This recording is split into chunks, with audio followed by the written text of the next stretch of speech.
এখানে পালং শাক নিয়েছি, পালং শাক বাটির মধ্যে আমি নিয়ে নেব। ফুটন্ত জলের মধ্যে পালং শাকের বাটিগুলো আমি দিয়ে দেব। নমস্কার বন্ধুরা, অনিন্দিতার রান্নার কেরামতি চ্যানেলে আপনাদের সকলকে অনেক অনেক স্বাগত জানাই। আজকে আমি পালং শাকের বাটি ভাপা আপনাদের সাথে শেয়ার করব। সম্পূর্ণ নতুন ধরনের এই রেসিপিটা আমি কীভাবে বানাচ্ছি পুরো ভিডিওটি দেখার অনুরোধ রইল।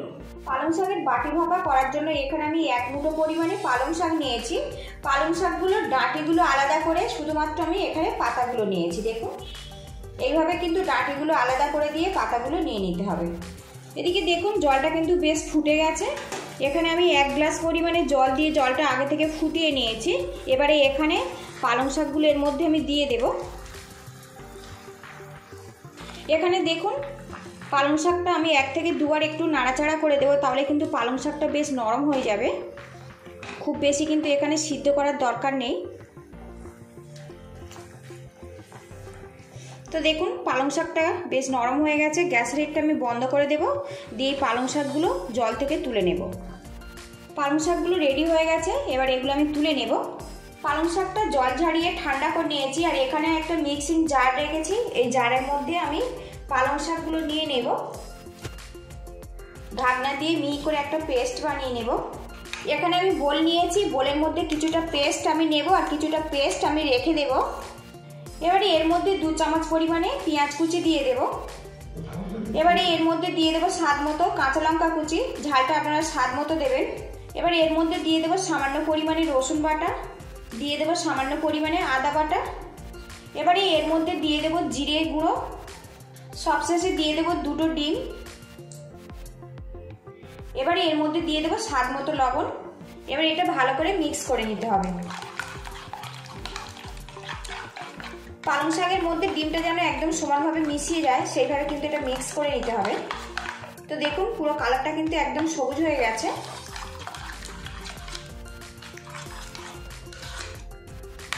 তো দেখুন মিশ্রণটা কিন্তু আমার রেডি হয়ে গেছে। পালং শাকের এই মিশ্রণটা আমি এই বাটিতেই ভাপাবো, তার জন্য বাটিতে আগে থেকে একটু তেল লাগিয়ে নিয়েছি। এবারে এর মধ্যে 2 হাতা করে পালং শাকের ব্যাটার আমি দিয়ে দেব। খুব বেশি কিন্তু এখানে দেবেন না, পরিমাণে একটু কম রাখতে হবে। তো দেখুন একদম কিন্তু আমার ঠিকঠাক রেডি হয়ে গেছে।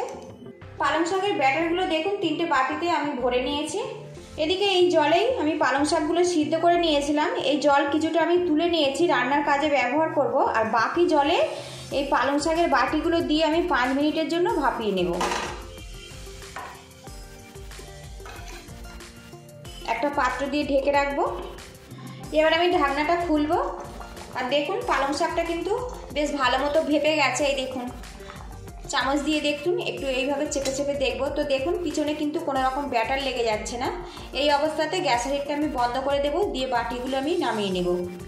এদিকে বাটি থেকে পালং শাক ভাপাটা আমি বের করে নিয়েছি। এদিকে কড়াটা গরম করে নিয়েছি, আর এর মধ্যে দিয়ে দেবো 2 চামচ পরিমাণে সাদা তেল। আজকের রেসিপি আমি সাদা তেলে বানাচ্ছি, আপনারা চাইলে সর্ষের তেল দিয়েও কিন্তু এই রেসিপিটা বানাতে পারেন। তেলটা এদিকে ভালো মতো গরম হয়ে গেছে। এবারে এর মধ্যে দিয়ে দেবো 2 চামচ পরিমাণে পেঁয়াজ বাটা। পেঁয়াজটা আমি হালকাভাবে নাড়াচাড়া করে নেব। এবারে এর মধ্যে দিয়ে দেবো 1 চামচ পরিমাণে রসুন বাটা, দিয়ে দেবো 1/2 চামচ আদা বাটা। এগুলো আমি ভাজা ভাজা করে নেব।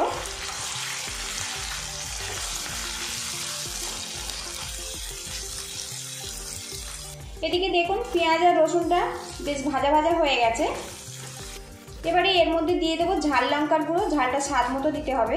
দিয়ে দেবো কাশ্মীরি রেড চিলি পাউডার, কালারটা ভালো আসবে। আর এখানে আমি কোনো রকম হলুদের গুঁড়ো ব্যবহার করব না। এবারে এর মধ্যে দিয়ে দেবো 1/2 চামচ পরিমাণে জিরের গুঁড়ো। মশলাটা আরও একবার একটু নাড়াচাড়া করে নেব। এবারে এর মধ্যে দিয়ে দেবো পালং শাকের পেস্ট। এখানে আমি 3 চামচ পরিমাণে পালং শাকের পেস্ট দিয়ে দিলাম। মশলার সাথে পালং শাক পেস্ট আরও কিছুক্ষণ নাড়াচাড়া করে নেব।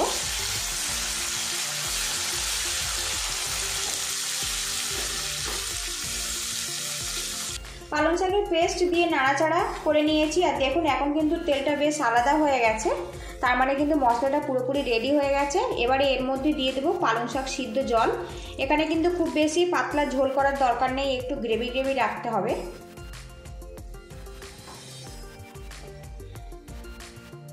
এদিকে দেখুন গ্রেভিটা কিন্তু বেশ ফুটে গেছে। এবার এর মধ্যে দিয়ে দেবো স্বাদ মতো লবণ।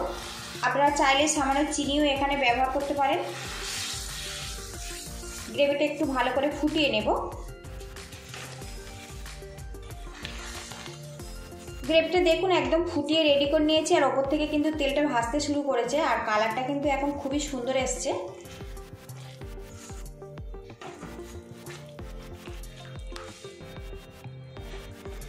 এবারে এর মধ্যে দিয়ে দেবো পালং শাক ভাপা। আর বন্ধুরা, পালং শাক তো আপনারা অনেকভাবে খেয়েছেন, একদম নতুন স্বাদের পালং শাকের ভাপা রেসিপিটা ভালো লাগলে একটা লাইক দিয়ে দেবেন, আর যতটা সম্ভব শেয়ার করে দেবেন। আর নতুন বন্ধু হয়ে থাকলে চ্যানেলটিকে সাবস্ক্রাইব করার অনুরোধ রইল।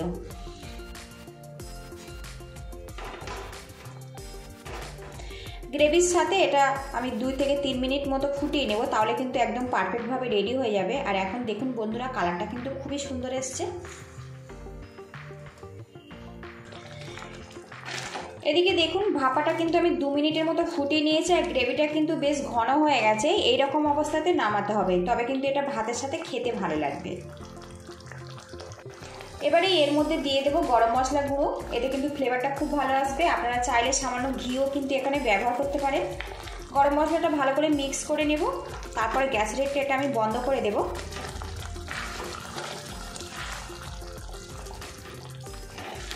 তো একদম পারফেক্টভাবে আমার রেডি হয়ে গেছে পালং শাক ভাপা কারি। দেখুন বন্ধুরা, কত সুন্দরভাবে এটা রেডি হয়েছে, আর খেতে কিন্তু অনেক সুন্দর। যারা নিত্য নতুন রেসিপি খেতে পছন্দ করেন তারা কিন্তু এইভাবে পালং শাক ভাপা আপনারা একবার বানিয়ে খেতে পারেন, খেতে কিন্তু অসাধারণ লাগে। পুরো ভিডিওটি দেখার জন্য আপনাদের অসংখ্য ধন্যবাদ রইল। আপনারা ভালো থাকবেন, সুস্থ থাকবেন এই কামনা করে আজকের আমি বিদায় নিচ্ছি।